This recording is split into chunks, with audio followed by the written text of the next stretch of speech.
To make one of my favorite salsas, this is very simple. Simple ingredients. We're going to start off with 3 Roma tomatoes, 2 tomatillos. I would suggest 2 garlic cloves, but I like a lot of garlic cloves, so I'm going to be using 4. You're also going to need the juice of 1 lime or 1 lemon. Whatever you have will work. 1 cup of uncut cilantro, 1 teaspoon of oregano, a half of a small onion. Now for this batch I used 5 chile de arbol, but you could use a little bit more if you want it a little bit spicier, and you can actually use less if you want it not as spicy. So to your preference, go ahead and add as many as you need.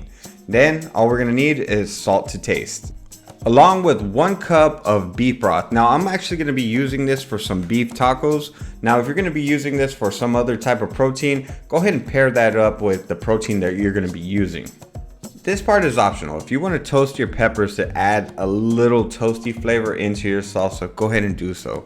But be really careful because you can actually burn these and it'll make your salsa really bitter. So keep it moving and just toss them around, and right when they're about a little dark, like a dark mahogany color, that's when they're done. In a pot, we're going to take our tomatoes, tomatillos, and our chiles, and we're going to put them in a pot with water, and we're going to bring that to a boil. As soon as it becomes to a rapid boil, we're going to go ahead and turn off the heat and cover it with the lid for about 15 to 20 minutes. Now, once everything is soft and just perfectly cooked, we're going to go ahead and take everything out and put it in a blender. Now, be careful with the tomatillos. They can get really soggy fast, so just keep an eye on those.